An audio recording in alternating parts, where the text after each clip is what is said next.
এই 64টা জেলা এবং উপজেলাগুলোতে আমি তার সাথে ঘুরেছি সাংগঠনিক কারণে, এবং তিনি দেখেছি যেখানে গেছেন, সে আওয়ামী লীগের হোক, বিএনপি হোক, জামাতের হোক, নির্দলীয় হোক, সেই বাজার গাড়ি থামার সাথে সাথে বন্ধ হয়ে গেছে।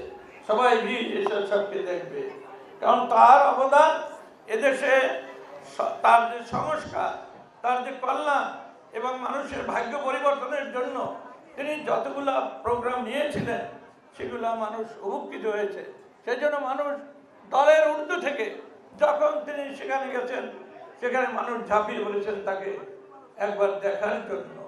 তো সেই মানুষটি চলে গেছে, কিন্তু আমি দীর্ঘ আলোচনা করব না, বলবো যে আমাদের 1988 সনে আপনারা জানেন যে তখন আমাদের সেনাবাহিনী সৌদি আরবে পাঠিয়েছিলেন। কেন?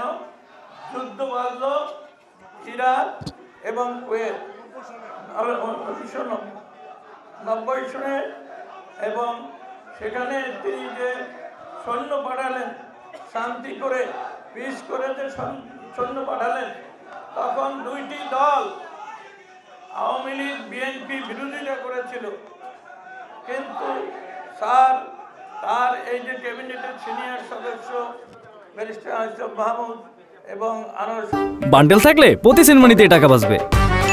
বিকাশ সেনমানি বান্ডেল কিনে জিতুন প্রতি লেনদেনে। মঞ্জু, আমাদের শহীদ ভাই সহ যারা সিনিয়র ছিল, তাদের সাথে পরামর্শ করে তিনি এই সেনাবাহিনী পাঠালেন। 48টা কান্ট্রিতে এই সেনাবাহিনী বিভিন্ন সময় অবস্থান করে আসছে। তো এটা দেশের সেনাবাহিনীর লোকেরা তার পরিবারদেরকে নিয়ে যে রেমিটেন্স ফরেন কারেন্সি এনেছে, এটা সেই দিন তিনি যাত্রা শুরু করেছিলেন। তখন এটার প্রতিবাদে ইত্তেফাকের সম্পাদক এবং আজকের ইত্তেফাক গ্রুপের চেয়ারম্যান তিনি এসেছেন। তার পত্রিকার হেডলাইন ছিল যে সেনাবাহিনী পবিত্র মক্কা এবং মদিনা নিরাপত্তার জন্য বাংলাদেশ সরকারের প্রধান, রাষ্ট্রপ্রধান এরশাদ সাহেব সেনাবাহিনী প্রেরণ করেছেন। পৃথিবীর সব দেশে আজকে সেনাবাহিনী, সশস্ত্র বাহিনীর সদস্যরা প্রশংসিত, তাদের কর্মকাণ্ড এবং তাদের যে দায়িত্ব পালন এবং তাদের পারফরমেন্স, বিশেষ করে এটা অন্য কোনো দেশের সাথে তুলনা করা যায় না। তাই আজকে পল্লী বন্ধু তিনি আমাদের মাঝে নেই, কিন্তু তার কাজগুলো আছে। এই যে বেড়িবাঁধ, আমাদের ঢাকা শহরের বেড়িবাঁধ এবং পান্থপথ, বিজয় সরণি, রোকেয়া সরণি, নর্থ সাউথ রোড সহ এই হাইরেজ বিল্ডিংগুলো সব, এই যে বাংলাদেশ ব্যাংক, সেনা কল্যাণ ভবন, জনতা ভবন, এগুলা মানে দেখার মতো, নগর ভবন, তিনি এগুলা শুরু করেছিলেন এবং অনেকগুলো শেষ করে গেছেন। তো আজকে এই যে 34 বছর গেল, কেউ একটি নূতন সড়ক করতে পারে নাই ঢাকা শহরে, কেউ একটি নূতন কিছু দেখার মতো করতে পারে নাই।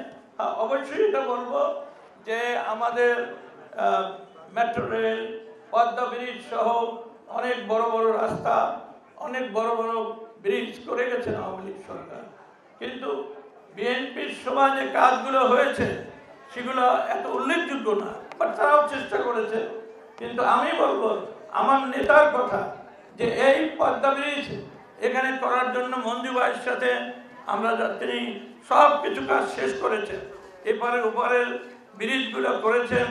একদিন অ্যালাইনমেন্ট দেখার জন্য আমাদের কয়েকজনকে নিয়ে যান, আমি স্টুডিওতে ছিলাম মঞ্জু ভাইয়ের সাথে, এত ঢেউ, সেদিন ভেবেছিলাম হয়তো মারা যাব, ফিরে যাব না। জীবনের ঝুঁকি নিয়ে পল্লী বন্ধু এরশাদ এবং তার ক্যাবিনেটের এই যে সিনিয়র সদস্যরা আমরা সেদিন গিয়েছিলাম। তো যাই হোক, আমি এই কথা বলবো যে অসম্পূর্ণ কাজ তার রয়ে গেছে, এবং আমাদের নেতা তিনি পিতৃ সমতুল্য। আমরা মনে করি আমাদের উপরে এই দায়িত্ব অর্পিত। আমরা এই দেখলাম এই 35 বছর কোনো পরিবর্তন, কোনো সংস্কার, কোনো কল্যাণ এরশাদ সাহেবের সংস্কারকে অতিক্রম করতে পারে না। এরশাদ সাহেব এখনো মানুষের কাছে সমাদৃত। গ্রামে গিয়ে একটি বাজারে দাঁড়াইলে জাতীয় পার্টির নাম নিলে ছুটে আসে, বলেন যে আপনারা এক হন, আপনারা এক হয়ে আসেন, আমরা আবার এরশাদ সাহেবের সরকার দেখতে চাই। তার শাসনামল দেখতে চাই। আমি সেই জন্য মঞ্জু ভাইকে অনুরোধ করছি, শহীদ ভাইকে অনুরোধ করছি এবং এখানে আরও যারা আসছে সবাইকে আমি অনুরোধ করছি। আমাদের আনিস ভাইকে বলছি, আনিস ভাই শেষ জীবনে আসেন, আমরা ঐক্যবদ্ধভাবে জাতীয় পার্টিকে শক্তিশালী করি। আমি আপনাদেরকে এই কথা বলবো যে আমরা যেখানে যাব, যেখানে ডাকবো, আপনারা পাশে থাকেন, আপনারা সাথে থাকেন, আপনারা আমাদের পরামর্শ দেন। ইনশাআল্লাহ দেশে আবার পরিবর্তন আসবে। মানুষের ভাগ্য পরিবর্তনের জন্য আমরা সর্বোচ্চ চেষ্টা করে যাব।